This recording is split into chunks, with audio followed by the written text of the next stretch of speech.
안녕하세요. TV 홈닥터 더 나은 클리닉 아나운서 박혜진입니다. 100세 시대를 맞아서 이제 평생 씹는 행위를 더 오래 하다 보니까 많은 분들이 치아 건강에 대한 관심이 더 높아졌습니다. 그래서 저희 교정 또 임플란트에 이어서 오늘도 치아 건강 정보에 대해서 상세하게 또 정보를 드리려고 합니다. 오늘 함께해 주실 분들 소개해 드릴게요. 서유원 아나운서. 네, 안녕하세요. 건치 아나운서로 거듭나고 싶은 서유원입니다. 네. 제가 과연 그 소원을 이룰 수 있을지 끝까지 지켜봐 주세요. 근데 이제 화면상에 보일 때는 건치로 보여요. 정말? 속이 어떨지는 감사합니다. 저는 이제 전문가가 아니니까 모르겠습니다만. 자, 오늘 주제에 대해서 또 친절하게 설명해 주실 선생님도 소개해 드리겠습니다. 장성현 치과 전문의 모셨습니다. 안녕하세요. 오늘 서유원 아나운서를 건치 아나운서로 만들어드리기 위해서 이 자리에 참석한 치주 질환에 대한 설명할 장성현입니다. 네. 저도 건치로 해달라고 할 걸 그랬나 봐요. 자, TV 홈닥터 더 나은 클리닉 그럼 본격적으로 시작하겠습니다.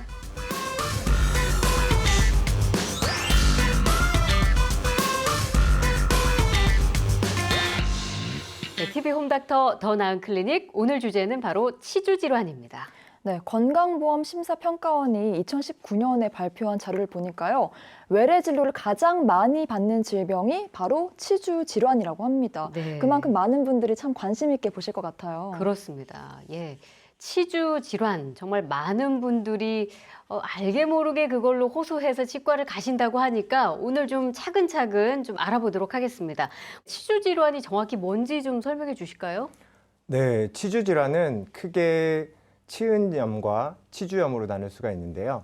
치은염은 우리가 보통 얘기하는 잇몸에 염증이 생긴 경우를 얘기하는데 잇몸만 염증이 생긴 거를 치은염이라고 합니다. 네. 이런 경우는 보통 잇몸이 약간 붓거나 아니면 때로는 피가 살짝 나는 정도, 그런 정도에서 끝나는 게 치은염이고요. 그리고 반대로 조금 더 심화돼서 치주인대라고 하는 치아를 잡아주는 조직까지 망가지는 경우를 치주염이라고 합니다.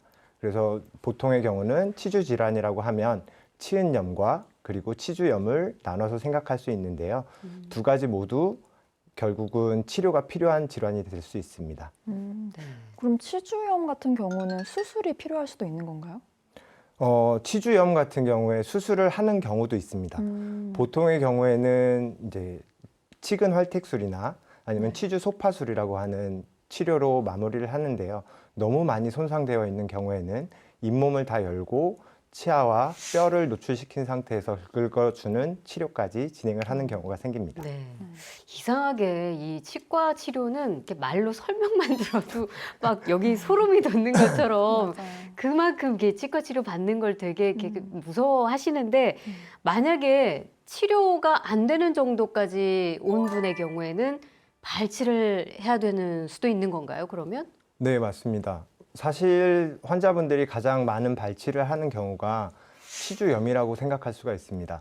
많은 분들이 충치 때문에 발치를 하신다고 생각하는 경우가 많은데 그것보다는 30대 이상, 40대, 50대가 가면 치주염으로 인해서 발치를 하는 경우가 훨씬 더 많이 생깁니다. 네. 저는 치과 하면 가장 먼저 떠오르는 이미지가 이 충치거든요. 그렇죠. 어릴 때 충치 때문에 치과를 많이 갔던 기억이 있어서 혹시 충치랑 치주 질환은 좀 연관이 있는 건가요? 충치와 치주 질환은 좀 다르다고 생각을 하셔야 될 것 같아요. 충치라는 거는 치아 자체라는 조직에만 문제가 생겨서 썩어서 그것을 치료하는 것을 충치라고 하고요. 네. 그런 경우에 보통은 충치 치료를 한다고 해서 이제 충치가 생긴 부분을 제거하고 거기를 떼우거나 아니면 크라운이라고 해서 전체를 덮어 씌우는 치료를 하게 되는 게 충치 치료인 반면에 네. 치주 질환은 이제 치아를 잡아주는 뼈, 그러니까 치아가 아닌 그 곁에 조직이 망가지는 경우를 얘기하기 때문에 네. 그런 경우에는 이제 더 다른 치료 방법을 구상할 수밖에 없습니다. 그 충치하고 치주 질환은 조금 다른데 그럼 선생님이 그 풍치라고 많은 분들이 이게 이가 굉장히 시리고 뭔가 바람이 든 것 같다 이런 표현들을 하시잖아요. 그러면 그 풍치를 치주 질환으로 볼 수 있어요? 풍치가 결국은 치주 질환입니다. 그래요. 예. 네, 결국은 치주염이 많이 진행이 돼서 잇몸 뼈가 치아를 못 잡아주기 때문에 풍치라고 표현을 하게 됩니다. 이런 경우에 많은 분들이 풍치까지 가게 되는 원인은 결국 관리를 소홀히 하셔서 많이 생기게 됩니다. 관리라는 거는 많은 분들이 그냥 단순히 칫솔만 이용해서 치아를 닦는 정도로 생각을 하시는데 그걸로는 해결이 되지 않고요. 또 많은 경우에는 가볍게 생기는 치주 질환의 전조 증상들을 무시하시고 그냥 넘어가고 그래서 치과를 방문하지 않은 상태로 오랫동안 그 질환이 만성화가 되어서 생기는 것이 풍치고 결국은 치주염입니다. 네. 아무래도 관리를 좀 열심히 해야 될 것 같은데요. 그러면 이제 치주 질환의 대표적인 증상으로는 또 어떤 게 있을까요? 가장 쉽게는 잇몸이 붓는다, 피가 난다. 잇몸 질환의 가장 대표적인 증상이고요. 네. 그 후에는 잇몸이 부었다가 가라앉으면서 이가 시리다. 이게 더 심화가 되면 결국 이가 흔들리거나 씹을 때 아프거나 하는 증상들이 생길 수 있습니다. 네. 근데 사실 잇몸이 붓는 증상은 많은 분들이 뭐 좀 스트레스를 받았거나 아니면 하루 종일 너무 피곤했던 어떤 날에도 잇몸이 좀 부은 것 같아 생각하고 잘 자고 나면 괜찮겠지 하고 넘어가는 분들이 많이 계시거든요. 네. 근데 설명을 들어보면 잇몸이 붓는다는 그 증상은 지금 치주 질환이 진행되고 있다 이렇게 받아들여야 되는 거예요? 네, 맞습니다. 정확한 지적이신데 잇몸이 붓고 혹은 피가 난다는 증상은 내 몸에서 나 지금 치주 질환이 진행이 되고 있으니까 너가 알아줘 라고 신호를 보내는 거라고 생각하시는 게 좋습니다. 그래서 이런 경우라면 꼭 치과를 방문하셔서 사진을 찍어 보시거나 아니면 검사를 받아서 내 질환이 과연 어느 정도까지 진행이 됐는지 확인을 하시고 그에 맞게 치료를 하시는 거를 추천을 드립니다. 근데 선생님 진짜로 막 붓고 좀 아픈 것 같다가 며칠 지나면 또 괜찮기도 하거든요. 맞아요. 그래도 검사를 받아보는 게 좋다는 말씀이신 거예요? 네, 맞습니다. 어. 왜냐하면 저희가 보통 검사를 할 때 사진을 찍어 봐서 그 사람의 잇몸 상태를 확인을 하게 되는데요. 네. 보통의 경우에는 사람들의 자가 면역력이 높아져 있는 상태이기 때문에 큰 문제가 생기지 않습니다. 근데 피곤하거나 스트레스를 많이 받거나 하는 상황이 벌어지면 자가 면역이 떨어지기 때문에 그 아픈 부위의 염증이 더 부풀어 오르고 그 부위가 아프게 되는 겁니다. 네. 그로 인해서 붓고 피가 나게 되는 거기 때문에 이거를 무시하시고 넘어가면 나중에는 더 만성화된 심각한 상태로 넘어간 상태로 오시기 때문에 네. 결국은 더 큰 치료를 요하게 되는 거죠. 그렇군요. 아까 우리 시작할 때 서효원 아나운서가 건치 아나운서를 꿈꾼다고 그랬잖아요. 맞아요. 그러면은 네. 선생님이 방금 말씀하신 그런 치주 질환의 증상들 있잖아요. 네. 피가 난다거나 네. 잇몸이 붓는다거나 이런 거는 없어요? 저는 진짜 피곤할 때 네. 잇몸이 붓고 양치질 할 때 피가 나긴 하더라고요. 그럴 때 그- 아무래도 걱정이 되죠, 좀. 그러니까 그런 증상이 있을 때는 뭐 말씀대로 네. 뭐 자고 나면 괜찮겠지라기보다는 맞아요. 한 번 정도 가서 네. 네, 사진을 찍어보고 음, 음. 검진을 받아보는 게 좋다. 또 그렇게 말씀을 해주셨네요. 네. 예. 그 구내염이라고 하나요? 그 입안에 생기는 하얗고 동그란 그런 거 있잖아요. 엄청 아픈 거. 네. 그것도 혹시 치주 질환이랑 관련이 있는 건가요?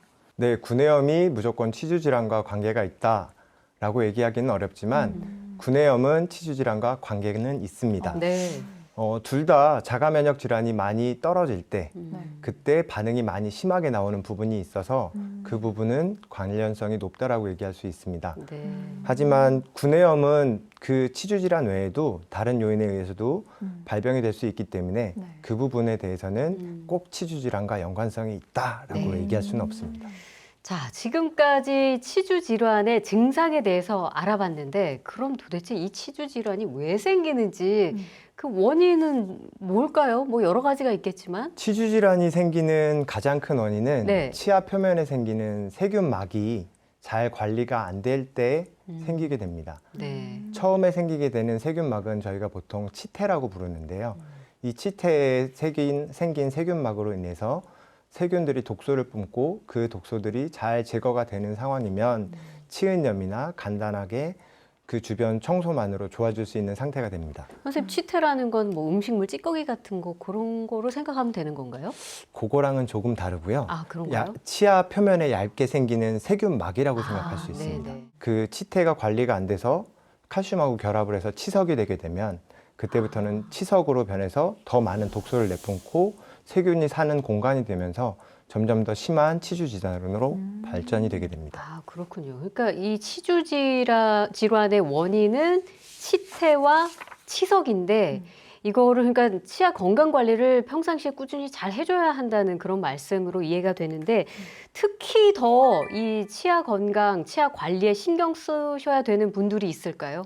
왜냐하면 치주 질환으로 지내게 되면 더 위험하신 그런 분들이 있을 것 같아서. 네, 맞습니다. 예. 가장 쉽게 저희가 말씀드릴 수 있는 분들은 당뇨 질환자들입니다. 가장 많은 분들이 당뇨를 앓고 계시고 쉽게 접할 수 있는 질환자이신데 네. 이분들은 치주 질환에 쉽게 걸릴 수 있습니다. 그렇기 때문에 남들보다 더 치주 질환을 관리하기 위해서 양치질이나 치실 사용, 그다음에 구강 세정제 사용 등을 뭐 노력을 하셔야 되는 거고요. 네. 치과에도 더 자주 방문하실 필요가 있습니다.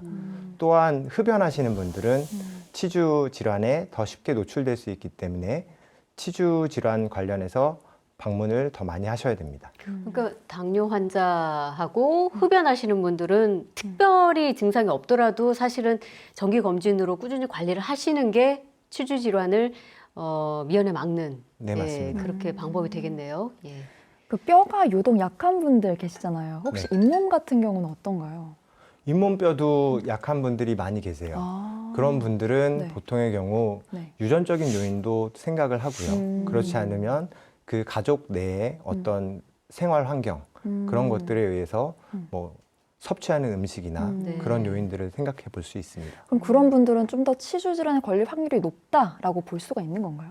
네, 맞습니다. 아. 뼈가 약하거나 아니면 더 많은 경우에 이제 잇몸 관리가 잘 안 되는 음식들을 좋아하시는 가족에서는 더 치과를 자주 오시면서 방문을 하시고 관리를 받으실 필요가 있습니다. 네.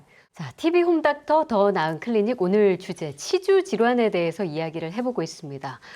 선생님 말씀을 잘 들어보니까 특히 치아는 평상시에 관리가 굉장히 중요하다는 생각을 다시 한번 하게 됐는데 선생님 그러면 이제 꼭 기억해야 되는 관리법이랄까요? 그런 거를 좀 설명해 주신다면요. 치주 질환에 대한 관리법은 특별한 건 없습니다.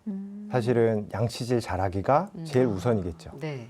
근데 양치질을 잘하는 게 생각보다 쉽지 않습니다. 그렇다니까요. 맞아요. 어떻게 해야 잘하는 건지. 양치질을 잘하는 방법은 치과에 다니시면서 가장 정확하게 양치질하는 방법을 배우실 필요가 있으시고요. 그 후에는 치실 사용이나 구강 청결제 사용 등을 통해서 더 세균들을 관리하실 필요가 있으세요. 네.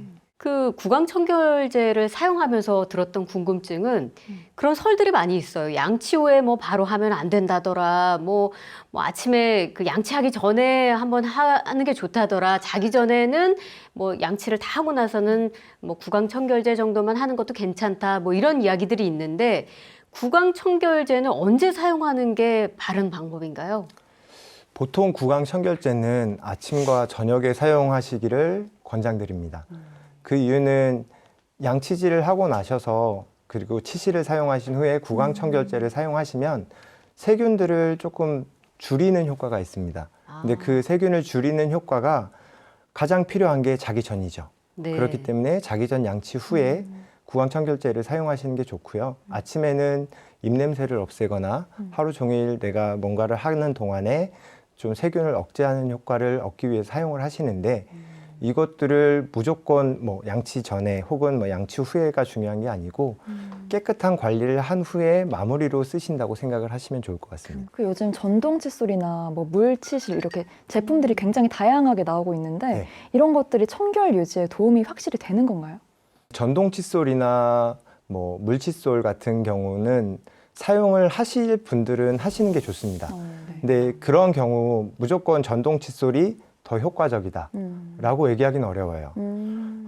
칫솔질을 잘 하시는 분들은 그냥 칫솔을 사용을 하셔도 좋고요. 네. 칫솔질이 어려우신 분들, 유아나 아니면은 이제 좀 장애가 있으신 분들이나 아니면 칫솔질이 너무 힘드신 분들은 전동 칫솔을 통해서 조금 더 편하게 내가 구석구석 닦을 수 있는 그런 장점을 얻을 수 있는 반면에 네. 그것이 꼭 정답이다라고 얘기할 수는 없고요. 네.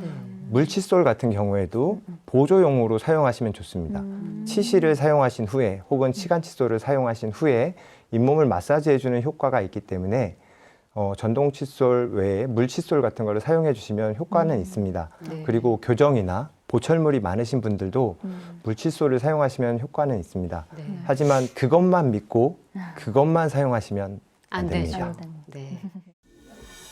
네, 회전법을 설명드리겠습니다. 회전법은 치아의 목과 치은, 잇몸이 만나는 부위에 45도 간격으로 45도 각도로 칫솔을 댄 후에 칫솔모의 탄성을 이용해서 손목을 살짝 써주시면 이 면을 깨끗하게 닦을 수가 있습니다. 이렇게 어금니부터 천천히 시작하셔서 어금니, 그 다음에 작은 어금니, 그리고 앞니로 이동을 하셔서 닦아주시면 되는데요. 한 치아당 5회에서 10회 정도 반복을 해주신다고 생각하면 좋을 것 같습니다. 안쪽 어금니 부위도 마찬가지로 회전법으로 닦아줍니다. 치아의 목과 잇몸이 만나는 데에 45도 각도로 대주시고 쓸어 올리듯이 닦아주시면 되고요. 그 후에 이제 아래 앞니를 만나게 됩니다. 아래 앞니나 위에 앞니는 가장 잘 못 닦으시는 부분들인데 이 부분을 닦을 때는 조금 다른 방법을 씁니다. 이때는 칫솔모를 수직으로 세워주시고 쓸어 올리듯이 칫솔모의 탄성을 이용해서 닦아주시면 됩니다. 반대로 어금니 위에 쪽 앞니로 가시면 여기도 마찬가지로 칫솔모를 세워서 대어주신 후에 탄성을 이용해서 쓸어 올려주시면 잘 닦아줄 수 있습니다. 이렇게 평상시에 집에서 스스로 관리를 잘 하는 것도 중요하지만 또 정기 점검 받아서 체크하는 것도 중요하잖아요. 네. 예.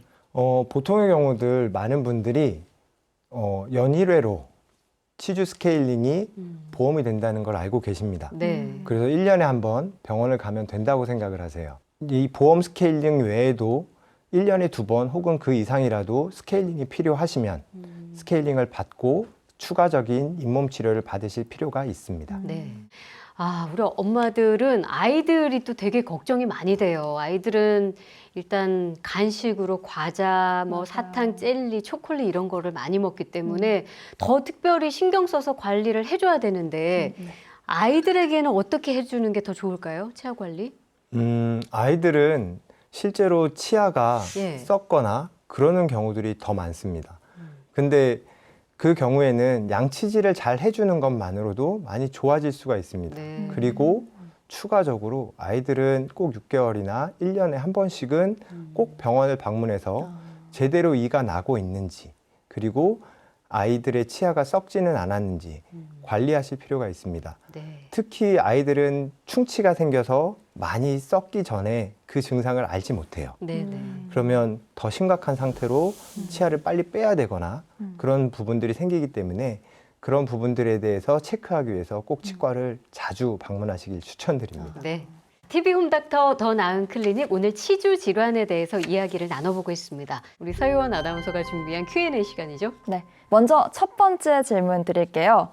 이게 밥 먹고 나면 이쑤시개 많이들 사용하시는데 잇몸에 안 좋다고 들었거든요. 사실인가요? 네, 맞습니다. 아. 이쑤시개를 쓰시는 분들은 이 사이에 뭐가 끼어 있을 때 네. 그거를 이쑤시개를 이용해서 빼내기 위해서 쓰세요. 네. 근데 그런 경우에 이쑤시개는 크기가 정해져 있는 거를 사람들마다 다른 잇몸에 꼭 눌러 넣어서 치아의 음식물을 빼내게 되는데 그런 경우에 치주가 아주 건강하신 분들은 방해가 됩니다. 아. 잇몸이 내려갈 수도 있고요.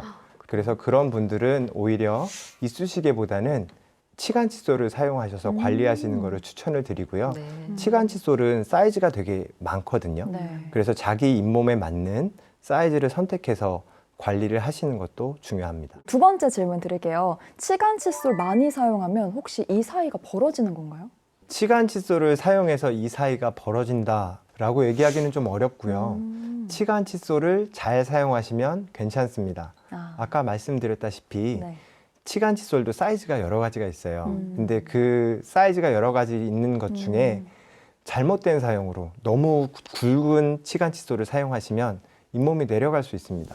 그래서 적당한 자기 잇몸 사람마다 다 다르거든요. 네. 그 잇몸에 맞는 치간 칫솔을 선택해서 사용하시면 아주 좋을 것 같습니다. 네. 다음은 치실의 사용법입니다. 치실의 사용법은 검지손가락, 중지손가락에 자연스럽게 감아주시고 검지와 혹은 엄지를 이용해서 치아 위치에 따라서 사용을 해주시면 됩니다. 이렇게 해서 수직으로 들어가시는데 빡빡한 부분은 살짝 넣어주신 후에 안쪽 면을 느끼면서 올라오셔야 됩니다. 면이 깨끗이 해준다. 또 다시 넣으실 때 넣고 여기를 면을 느끼면서 올라오신다고 생각을 하시면 됩니다.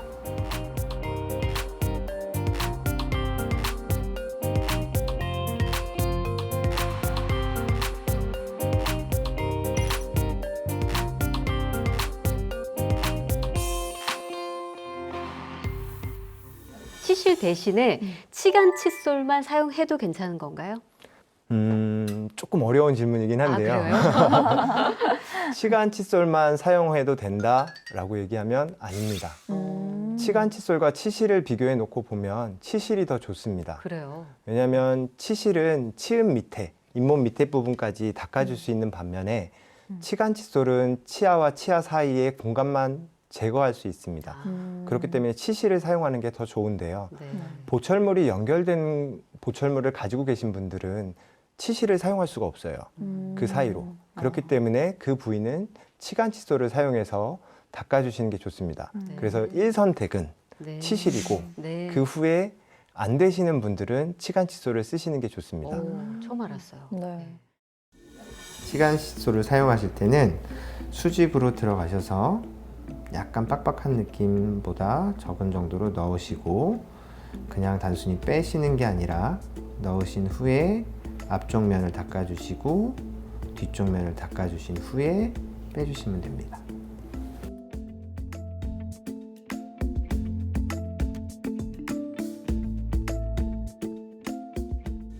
스케일링 같은 경우는 1년에 한 번씩 보험이 되잖아요. 그럼 1년에 한 번만 받아도 되는 건가요?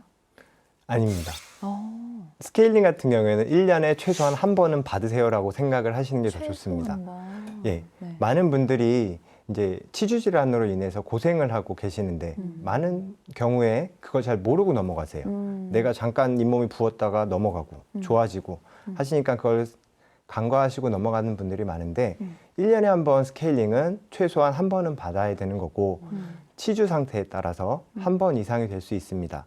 그 경우에는 추가적으로 스케일링을 더 받고 그 다음 단계 잇몸 치료까지 받으시는 게 더 좋습니다. 그 칫솔 모의 크기 있잖아요. 네. 크기도 혹시 영향을 미치나요? 어떤 뭐 큰 게 더 좋다 아니다 이런 게 있을까요? 칫솔 머리가 큰 거는 생각을 해보시면 제가 만약에 이걸 가지고 제 이를 닦는다고 생각을 하면 네. 입안에 잘 안 들어가기도 하겠지만 큰일 날 것 같아요. 입안에 들어갔을 때 네. 한 번에 닦을 수 있는 범위는 커질 수 있을지 그렇죠. 몰라도 네. 구석구석 깨끗하게 닦지는 못하고 아. 제 손의 감각으로 이 큰 거를 다 네. 느끼기가 어려워요. 아. 그러니까 무조건 작은 것가 좋다도 아니고 무조건 큰 거가 좋다도 아니고요. 보통의 규격은 정해져 있습니다. 네, 그 사이즈에 맞게끔 사용을 하시는 게 좋고 너무 큰 거는 오히려 한 번에 효과를 얻는 게 아니라 놓치는 부분이 더 많을 수 있다라고 생각을 하시는 게 좋을 것 같습니다. 네. 아, 오늘 궁금증 제대로 많이 푸는 것 같은 그런 느낌이 드네요. 네. 자, 오늘 Q&A 준비해 주신 서윤 아나운서 수고 많이 하셨습니다. 네, 다음 시간도 기대해 주세요. 네. 자, TV 홈닥터 더 나은 클리닉 오늘 치주 질환에 대해서 알아봤는데요. 선생님 마지막으로 치주 질환으로 고민하시는 분들에게 말씀 좀 전해 주실까요? 처음에 서효원 아나운서께서 말씀하셨지만 가장 많은 분들이 치주 질환으로 보험 혜택을 받고 계십니다. 그 이유는 가장 많은 분들이 치주 질환으로 고생을 하고 있기 때문입니다. 따라서 이 치주 질환이 더 진행이 되지 않는 과정을 만들기 위해서 치과를 정기적으로 방문하시고 올바른 칫솔질 방법과 치실 사용 방법을 익히셔서 구강 관리를 잘 해주시는 것이 좋습니다. 네. 그걸 위해서 많은 노력을 해주시는 게 제일 좋을 것 같아요. 네. 자, 오늘 뭐 많은 얘기, 많은 정보를 주셨는데 제일 기억에 남는 거 뭐 있을까요? 저는 치간 칫솔 쓴다고 해서 이가 벌어지는 게 아니다. 이게 기억에 남는데 네. 쓰면서 항상 궁금했거든요. 덕분에 아주 해결됐습니다. 네. 치아 건강을 위해서는 평상시 관리가 정말 중요하다는 거 우리가 알고 있었지만 오늘 새삼스럽게 다시 한번 깨닫게 되는 시간이었습니다. 오늘 선생님이 칫솔질 방법 정확하게 알려주셨는데 잘 기억해 두셨다가 건강한 치아 관리 하시기를 응원드리겠습니다. 자, TV 홈닥터 더 나은 클리닉 저희는 다음 주에 더 알찬 건강 정보 가지고 다시 찾아오겠습니다. 고맙습니다.